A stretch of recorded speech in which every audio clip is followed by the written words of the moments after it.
여러분과 함께 감사의 백성이라는 제목으로 함께 말씀을 나누기를 원합니다.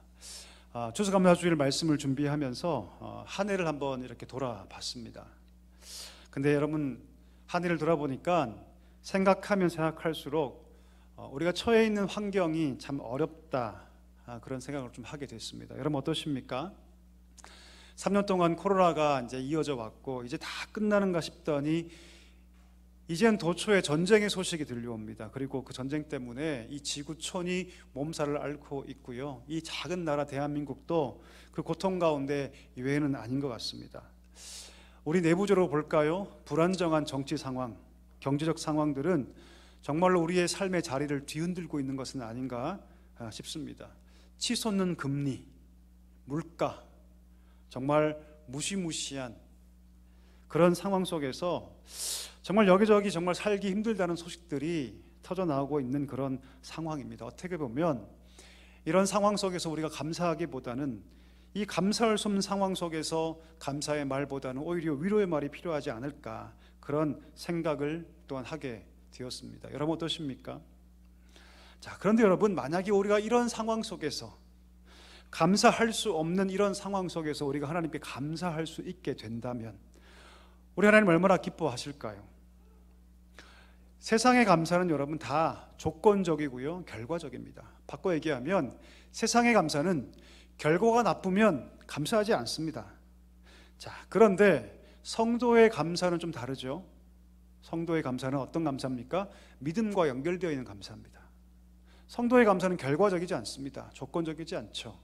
성도의 감사는 반드시 믿음과 연결되어 있기 때문에 성도의 감사는 세상의 감사와 전혀 다르다고 할 수 있습니다.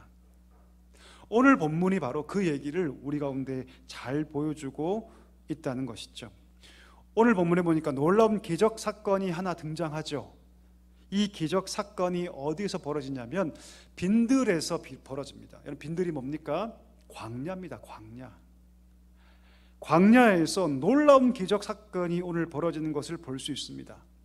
광야이기 때문에 먹을 것이 하나도 없고 아무것도 없고 황량하기 짝이 없는 그런 곳 아닙니까? 아무리 봐도 내게 만족 줄 수 있는 것은 아무것도 없는, 모든 것이 마치 멈춰버린 것 같은 그런 빈들에서 오늘 기적이 벌어지기 시작하는데, 저는 이 빈들이 마치 우리가 살아가는 우리 삶과 같다, 이런 생각을 좀 하게 되었습니다. 자, 그런데 그 빈들에서 오늘 놀라운 기적의 역사를 우리가 보게 됩니다. 자, 그러면 언제 그 기적이 여러분 시작됩니까? 오늘 본문 보니까 언제 그 기적이 시작되냐면 하나님께서, 예수님께서 하늘을 우러러 축사하실 때 그 기적이 벌어지는 것을 보게 됩니다. 오늘 본문에는 이 오병이어를 누가 준지 잘 기록되어 있지 않지만 병행 구절 다른 데를 보면 한 아이가 바로 이 보리떡 5개와 물고기 2마리를 제공했다는 것을 알 수 있죠. 예수님께서 이 한 아이의 도시락 보리떡 5개와 물고기 2개를 높이 하늘로 드시고 하나님께 감사의 기도를 올리십니다. 그리고 그 감사의 기도가 시작됐을 때 비로소 기적이 시작되는 것을 우리가 알 수가 있습니다. 오늘 예수님은요, 여러분, 아무것도 없는 광야 빈들에서 아무것도 찾을 수 없는 그 빈들 같은 우리의 인생의 한복판에서 오늘 말씀을 통해서 감사가 뭔지 우리 가운데 알려주고 계신다는 사실입니다. 오늘 여러분과 함께 이 말씀을 통해서 저는 감사가 어떤 것인가, 우리가 어떻게 감사할 수 있는가, 감사의 새 지평, 우리 그것을 배우는 시간이 되기를 주의 이름으로 간절히 축복합니다. 우리 17절 한번 같이 한번 읽어볼까요? 같이 읽겠습니다. 제자들이 이르되 여기 우리에게 있는 것은 떡 5개와 물고기 2마리 뿐이니이다. 오늘 예수님께서 뭐라 말씀하시냐면 갈 거 없다, 굳이 읍내 가서 먹을 거 살 필요 없다, 너희가 먹을 것을 주라고 예수님께서 말씀하시죠. 그때 제자들이 뭐라고 답합니까? 이렇게 답하죠. 우리에게 있는 것이라고는 고작해야 떡 5개와 물고기 2개 뿐입니다 라고 답을 합니다. 제자들은 자기가 가지고 있는 것이 너무나 보잘것 없다고 여겼어요. 이거 아무것도 아닙니다. 이 모든 사람 어떻게 먹이겠습니까? 이거밖에 없는데, 이것뿐인데, 보잘것없는데. 오늘 본문에 뭐뭐뿐입니다라고 나오지 않습니까? 여러분, 이 말은요 고작 이거밖에 없다는 뜻이에요. 여기에는요 그들의 부정적인 감정이 담겨 있습니다. 아무것도 할 수 없습니다. 이걸로는 불가능합니다. 보잘것없습니다. 어떻게 이것을 다 할 수 있습니까? 라는 부정적인 불신앙의 마음이 그 마음에 깔려 있다는 것을 우리가 알 수 있죠. 여러분, 저는 이 제자들의 이 말이 이 시대를 살아가는 어쩌면 우리의 마음을 담고 있는 것은 아닌가, 그런 생각을 해보았습니다. 여러분, 사람들은요 자기에게 있는 것에 집중할까요? 없는 것을 집중할까요? 다시 한번 묻겠습니다. 사람들은 자기에게 있는 것에 집중할까요? 없는 것에 집중할까요? 예, 어떻게 그렇게 아세요, 여러분? 기가 막히게 아시네요. 제가 강남에 벌써 산 지도 꽤 오래됐습니다. 여러분, 10년 가까이 됐는데 강남에 와보니까 여러분, 강남이 세상에 어딥니까? 서울 중에 서울 아닙니까? 아닌가요? 예. 제가 얼마 전에 한 지표를 봤는데 연봉 4천, 5천만 돼도 여러분, 우리나라 말고 전 세계 기준으로 연봉 4, 5천만 돼도 상위 몇 프로 될까요? 상위 5%에 든답니다.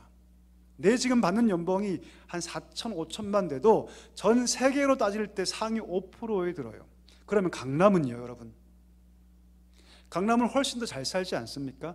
자, 그런데 제가 강남 와보니까 그곳에서 비교하고 계시더라고요. 내게 없는 것을 가지고 비교하세요. 저 사람 나보다 이만큼의 학벌이 더 있고, 저 사람 나보다 이만한 더 재산이 더 있어서 상대적으로 더 힘들어하고 계시는 것들을 참 많이 봤습니다. 사람들은 여러분, 내게 없는 것에 집중하고 심지어 집착합니다. 내가 가지고 있는 것보다 가지지 않는 것, 보잘것없는 것에 더 집중하고 더 몰두한다는 거죠. 그래서 더 많이 가진 사람들도 동경하기 시작합니다. 그리고 동시에 가지지 않는 나를 불평하고 심지어 그것 때문에 불안해해요. 어려워합니다. 내가 가지고 있는 것이란 고작해서 물고기 2마리, 보리떡 5개 뿐이라고 생각할 바로 그때 우리 예수님께서 우리에게 뭐라 말씀하시냐면, 너는 네 자신이 스스로 물고기 2마리 뿐이라고, 떡 5개 뿐이라고 말할 그때, 너는 그때 그 안에서 감사의 제목을 찾을 수 있느냐, 하나님의 은혜를 발견할 수 있느냐라고 묻고 계신다는 것을 알아야 한다는 것이죠. 나는 이것밖에 없어라고 말할 바로 그때, 너는 이것뿐일 때 그 안에서 너는 하나님의 놀라운 기적을 기대하고 있느냐, 그것을 통해서 하나님께서 일할 것을 너는 바라보고 있느냐, 그것을 우리에게 묻고 계신다는 사실입니다. 여러분, 오늘 본문을 보십시오. 제자들은 이것밖에 없어요, 아무것도 할 수 없습니다라고 절망하고 좌절할 때, 이것뿐이라고 얘기할 때 예수님은 그 오병이어를 가지고 하나님께 뭐 하셨습니까? 감사하셨습니다. 감사 기도를 드리셨어요. 오늘 본문에 보니까 예수님께 특별한 행동을 취하시죠. 예, 그 오병이어, 떡 5개와 물고기 2마리를 붙잡고 하늘을 우러러 뭐 하셨습니까? 축사하셨어요. 하늘을 울었다는 건 무엇이냐면, 이렇게 그 손에 오병이어를 들고 높이 들어서 하나님께 이렇게 손을 들고 감사기도 하시는 거예요. 자, 물어볼까요? 우리 예수님께서 왜 일부러 이렇게 행동하셨을까요? 왜 이렇게 들고 감사기도를 드리셨을까요? 그 이유는 무엇이냐면 다 볼 수 있게 하시기 위함이었습니다. 모든 사람이 다 볼 수 있게, 어린아이든 장년이든 할 거 없이 모두 다 이것을 볼 수 있게, 다 들을 수 있게 하기 위한 일종의 시각 효과였다라는 것이죠. 무슨 말입니까? 한번 보라는 것입니다. 내게 있는 것이 이것뿐입니다라고 말할 때, 고작해야 이것뿐입니다, 할 수 없습니다라고 말할 때 그렇게 말하지 말고, 오늘 이 작은 것을 통해서 하나님께서 풍성케 하시니 너도 너 인생 가운데 그 풍성함을 기대하라고 하나님께서 오늘 높이 들고 하늘을 우러러 오늘 이 놀라운 기적, 이 감사의 제목으로 하나님께 기도하고 계신 것입니다. 여러분, 여러분 많은 것을 가지고 큰 것이 있어야지만 큰 일을 할 수 있다고 생각합니다. 근데 그렇지 않죠. 이것은 철저하게 세상적인 관점입니다. 세상적인 시각이죠. 하나님 어떤 분이십니까? 작은 것을 통해서 큰 역사를 이루시는 주님이심을 믿습니다. 여러분, 하나님께서 오늘 이것을 명확하게 우리 가운데 보여주셔요.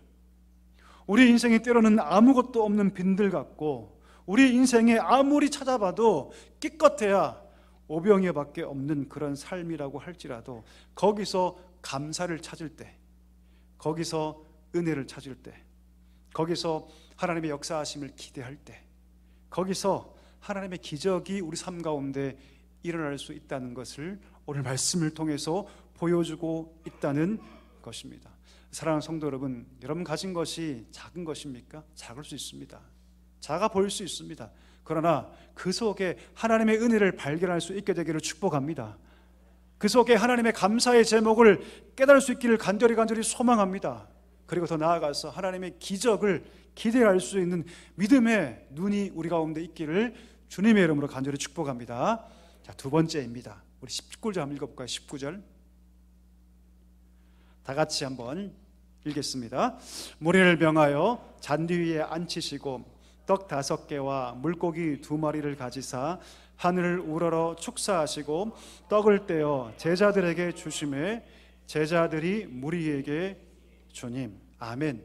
오늘 본문에 보니까 하나의 동선이 등장하죠. 오병이어가 이렇게 막 움직입니다. 보이시나요 혹시? 예, 본문을 보시면 오병이어가 막 움직여요. 동선이 있습니다. 그 동선을 한번 따라가 볼까요? 한 아이가 제자들에게 자기 가지고 있는 것을 이렇게 줍니다. 그리고 그 제자들이 그걸 받죠. 그리고 제자들이 그걸 또 누구에게 줍니까? 예수님에게 주죠. 그리고 예수님께 그것을 축사하신 다음에 다시 남자만 5,000명, 여러분 그 당시에는요 20세 이상만 계수했거든요. 남자만 계수했거든요. 그러니까 그 당시에 아마 최소 2만 명 이상 거기에 운집해 있을 겁니다. 3, 3, 5 모여있는 그들에게 예수님 다시 그 오병이어를 주세요. 그 아이의 작은 손에서 오병이어 떡 5개와 물고기 2마리를 받습니다. 떠나죠. 다시 주고 다시 주고 다시 주고, 이것이 계속 반복되면서 이 물고기와 떡이 이동을 하기 시작합니다. 제자들이 다시 그것을 받아서 3, 3, 5 모여있는 군중들, 무리들에게 다시 그 떡을 돌려주죠. 한번 물어보겠습니다. 그러면 가장 처음에 주었던 이 아이가 그 떡을 다시 받았을까요? 받지 않았을까요? 이해가 잘 안 되시죠, 여러분? 다시 한번 묻겠습니다. 자기 떡을 처음으로 제공했던 그 아이가 다시금 자기에게 물고기와 떡을 받았을까요? 받지 않았을까요? 당연히 받았죠. 당연히 받았죠. 놀라운 건 무엇입니까? 그렇게 주고 드려지는 모든 과정 속에서 놀랍게도 그들이 다 배불리 먹고도 남을 정도가 되었다는 사실입니다. 우리 한번 생각해 볼까요? 여러분, 아이들이 자기 먹을 걸 잘 주나요? 주지 않나요? 저희 집에 딸 둘이 있습니다. 벌써 컸어요, 벌써. 그런데 아빠가 맛있는 거 사오면 쟁탈전이 벌어집니다. 자기 거라고 심지어 방에 재연겨놔요. 예, 그거 먹으려고 그러면 난리가 납니다. 여러분, 아이들은 보통 먹을 것에 굉장히 예민하죠, 그렇죠? 그래서 아이들은요 자기 것을 잘 주지 않습니다.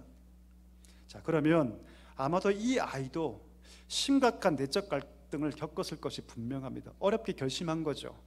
그리고 그것을 제자들에게, 예수님에게 드렸을 때 그 음식이 지금 드려지고 돌고 돌아 지금 다시 그 음식이 자기에게 돌아온 것을 그 아이는 보게 된 것입니다. 한번 생각해 볼까요? 과연 이 아이는 이 모든 과정을 이렇게 보면서 어떤 마음이 들었을까요? 나는 예수님께 작은 것을 드렸을 뿐인데 그거 뭐 대단한 거 아니지 않습니까? 그런데 이 빈들에서, 아무것도 없는 이 광야에서 나는 작은 것 하나 드렸을 뿐인데 모든 사람이 다 배불리 먹는 은혜의 도구가 되었다는 그 사실을 이 아이가 본 거죠. 아무것도 없는 빈들이고 아무것도 없는 광야였는데 이 아이의 작은 그 드림으로 그 어느 것보다 풍성한 잔치가 된 것 아니겠습니까? 여러분 생각해 보십시오. 아무리 부자라 할지라도 2만 명의 사람을 먹일 수 있습니까? 없습니까? 불가능해요. 아무리 화려한 잔치도 2만 명의 사람을 먹일 수가 없습니다. 그런데 이 아이의 작은 그 드림으로 그 드림이 또 드림이 되고 드림이 또 드림이 되어서 이 빈들이, 이 광야가 그 어느 것보다 풍성한 잔치가 되었던 것입니다. 이 아이는 누구보다, 심지어 제자들보다 작은 것을 드릴 때 어떤 은혜가 이루어질 수 있는가를 아마 가장 강력하게 경험했을 것 같습니다. 아마 이 아이는 누구보다 하나님께 감사했을 것 같아요. 하나님, 내가 작은 것을 드렸을 뿐인데 이 작은 것을 통해서 이 배고픈 사람들을 다 먹이시니 너무나 감사합니다. 너무나 감사합니다. 여러분, 성도의 감사는 무엇입니까? 성도의 감사는요, 하나님 내게 많은 것을 주셔서 감사합니다. 물론 감사하죠. 그러나 성도의 감사는 새로운 지평이 있어야 됩니다. 새로운 영역이 있어야 돼. 그것이 무엇입니까? 난 하나님께 작은 걸 드렸을 뿐인데 하나님께서 그것을 통해서 놀랍게 역사하셨다. 그 작은 것을 통해서 잃어버린 영혼들이 주 앞에 돌아오게 되었고, 그 작은 것을 통해서 고통받는 자들이 하나님의 위로와 안식을 얻게 되었고, 내 작은 것을 하나님께 드렸을 뿐인데 그것을 통해서 하나님의 사랑이 흘러가게 되었다. 이것을 보며 감사하는 것, 이것이 성도의 감사인 줄 믿습니다. 여러분, 우리에게는 작은 것이라도 하나님 손에 올려드리면요, 하나님께서 그것을 통해 우리 삶 가운데 역사하신다는 것이죠. 그것을 볼 때 우리가 성도만이 할 수 있는 진짜 감사를 하나님께 드릴 수 있게 되는 것입니다. 마가복음 12장 42절에 보니까 한 여인이 등장하죠. 이 여인은 과부입니다. 과부, 남편이 없어요. 아이도 없습니다. 자, 그런데 이 가난한 과부가 헌금을 하죠. 헌금의 액수가 얼마였다? 2렙돈이었다라고 마가는 기록합니다. 근데 마가, 여러분, 이 장면을 기록할 때 그 앞서 뭐라 기록하냐면 예수님께서 그 헌금함을 주목하고 계셨다라고 마가 기록해요. 자, 그런데 그 상황 가운데 이 과부가 2렙돈의 헌금을 하나님께 드립니다. 여러분, 그 당시 렙돈이라는 것은요, 유대 사회에서 가장 작은 화폐 단위입니다. 가장 작은. 그러니까 이 과부가 넣은 헌금은 큰 금액입니까? 아니죠. 절대 그렇지 않습니다. 볼품 없는 돈이에요. 마치 우리 교육부서에서 유치부 아이들이 넣는 헌금 정도밖에 되지 않을 것 같아요. 자, 그런데 예수님 뭐라 말씀하십니까? 그녀를 칭찬하십니다. 누구보다 많이 넣었다고 예수님께서 칭찬하시죠. 한번 묵상해 보았습니다. 그러면 이 과부는 자기의 생활비 전부인 그 2렙돈, 그 2렙돈을 왜 헌금했을까? 궁금해졌습니다. 여러분, 그 당시 과부가 누굽니까? 과부는요, 누군가 그 여인을 도와주지 않으면 살 수 없는 정말 극빈층이에요. 극빈층. 그 당시 과부는 여러분 아무리 해도 경제활동할 수 없었습니다. 돈 벌 수 없었어요. 때문에 이 2렙돈을 헌금했던 이 과부도 누군가의 도움을 받았을 것이 분명합니다. 다시 말하면 이 2렙돈도 누군가 준 돈이었다는 것이죠. 그런데 오늘 그 헌금을 합니다. 하나님께 드리죠. 왜 드렸을까요? 왜 드렸을까요? 답은 간단합니다. 나도 어렵지만 그 주위에 다른 과부들, 다른 고아들이 보인 것이죠, 여러분. 그거 외엔 답이 보이지 않습니다. 예수님께서 지금 지켜보시니까 잘 보이기 위해서 헌금해야지 이런 거 아니죠, 여러분. 그런 명예를 위해서 한 게 아닙니다. 오늘 이 작은 헌금에는요, 큰 마음이 담겨 있다는 것이죠. 나도 지금 힘들고 나도 누군가의 도움을 따라서 이것을 받고 있지만 내 옆에 있는 다른 과부들, 다른 고아들이 보였던 것이죠. 여러분, 믿음의 역사가 과연 뭘까요? 믿음의 역사란 무엇입니까? 나는 정말 부족한 마음으로 작은 것을 하나님께 드렸는데 하나님께서 그것을 통해서 놀랍게 역사하시는 것이죠. 그리고 돌고 돌아서 드려지고 또 드려져서 내가 상상할 수 없는 하나님의 역사와 은혜를 경험하는 것, 저는 이것이야말로 진짜 믿음의 역사인 것을 믿습니다. 여러분, 그것을 경험한 자들은요, 하나님께 드리는 것을 아까워하지 않죠. 제가 예전에 한 책에서 어떤 목사님의 스토리를 본 적이 있습니다. 이 목사님 개척교회 목사님이셔요. 이 목사님이 개척교회를 하면서 자기도 힘든데 하나님께 서원한 게 하나 있어요. 그게 뭐냐면, 하나님, 내가 어떤 상황에서라도 내가 세 분의 선교사님들한테 선교비를 보내는 것을 잊지 않겠습니다. 심지어 내가 먹지 못해도 내가 절대로 3명의 선교사님에게 선교비 보내는 것을 잊지 않겠습니다. 어떻게든 보낼 수 있도록 하나님 도와주세요. 그분이 기도했답니다. 그리고 그 마음으로 어떻게 해서든 선교비를 보내기 위해서 최선을 다하셨답니다. 그분의 인터뷰 맨 마지막에 이렇게 기록을 해요. 놀랍게도 하나님 지금까지도 단 한 번도 우리 교회에 임대료를 밀리게 하신 적이 없다. 그렇게 말씀하세요. 선교비를 보낸 것뿐 아니라 우리 하나님은 한 번도 내게 임대료를 밀리게 한 적이 없다. 하나님의 은혜다. 이렇게 얘기하시더라고요. 나는 작은 것으로 하나님께 드렸을 뿐인데 내게 돌아오는 것은 내가 상상할 수 없는 엄청난 은혜로 내게 다가온다는 것입니다. 저는 여러분 우리 모두가 이 은혜를 경험하게 되기를 축복합니다. 하나님은요 우리의 드림을 다 아십니다. 우리 마음을 다 아세요. 하나님 그걸 기억하고 계시죠. 그 마음과 정성을 다 알고 계시고 하나님께 그것을 드렸을 때 그것을 놀라운 감사의 제목으로, 은혜의 제목으로 바꿔주신다는 것을 잊지 않기를 주의 이름으로 간절히 축복합니다. 말씀을 맺겠습니다. 여러분 오늘 이 빈들, 아무것도 없는 이 빈들, 메말라 있는 이 빈들에서 제자들이 고작해야 내게 있는 것 5병이여 뿐이라고 말할 때 예수님은 그 5병이를 가지고 하나님께 감사 기도했습니다. 우리도 여러분 우리가 가진 것을 바라보면서 이것뿐이야, 이것밖에 없어 라고 말하는 것이 아니라 저와 여러분이 그 속에서 은혜를, 감사를 찾고 발견하게 되기를 축복합니다. 더 나아가서 오늘 이 한 아이가 드려질 때 그 드림이 또 다른 드림으로 이어지고 그 드림이 계속 연결되어서 그 빈들에 가장 놀라운 잔치가 배설되었듯이 내가 가진 큰 것 그 하나라도 하나님께 드리면 그곳이 빈들이라 할지라도 놀라운 풍성의 자리가 된다는 것을 꼭 기억할 수 있게 되기를 주님 이름으로 간절히 축복합니다. 이것을 경험하는 자가 하나님께 진정한 감사로 나아갈 줄 믿습니다. 이 은혜가 우리 모두에게 충만하게 임하기를 주님의 이름으로 간절히 축복합니다.